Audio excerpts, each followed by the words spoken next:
एक आदमी ने एक बहुत ही खूबसूरत लड़की से शादी की।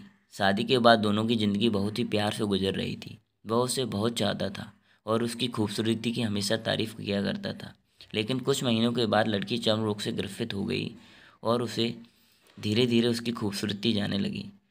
खुद को इस तरह देख उसके मन में डर समाने लगा कि यदि बदसूरत हो गई तो उसका पति उससे नफ़रत करने लगेगा और वह उसकी नफ़रत बर्दाश्त नहीं कर पाएगी।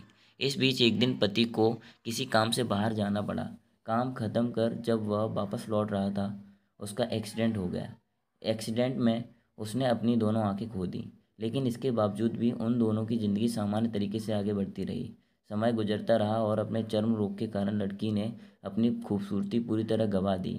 वह बदसूरत हो गई, लेकिन अंधे पति को इस बारे में कुछ भी पता नहीं था। इसलिए इसका उनके खुशहाल जीवन पर कोई प्रभाव नहीं पड़ा। वह उसे उसी तरह प्यार करता रहा। एक दिन उस लड़की की मौत हो गई। पति अब अकेला हो गया था। वह दुखी था। वह उस शहर को छोड़कर जाना चाहता था। उसने अंतिम संस्कार की सारी क्रियाविधि पूर्ण की और शहर छोड़कर जाने लगा। तभी एक आदमी ने पीछे से उसे पुकारा और पास आकर कहा, अब तुम बिना सहारे के अकेले कैसे चल पाओगे? इतने साल तो तुम्हारी पत्नी तुम्हारी मदद किया करती थी। पति ने जवाब दिया, दोस्त, मैं अंधा नहीं हूँ। मैं बस अंधा होने का नाटक कर रहा था, क्योंकि यदि मेरी पत्नी को पता चल जाता कि मैं उसकी बदसूरती देख सकता हूँ, तो यह उसके रोग से ज़्यादा दर्द देता।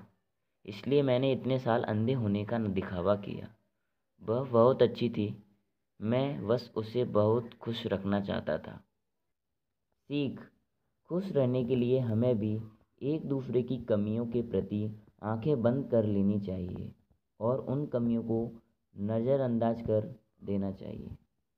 दोस्तों, कहानी यदि आपको अच्छी लगी हो तो आप लाइक और सब्सक्राइब करना ना भूलिएगा और इस तरीके के और कहानी सुनने के लिए इस चैनल को सब्सक्राइब ज़रूर करिएगा।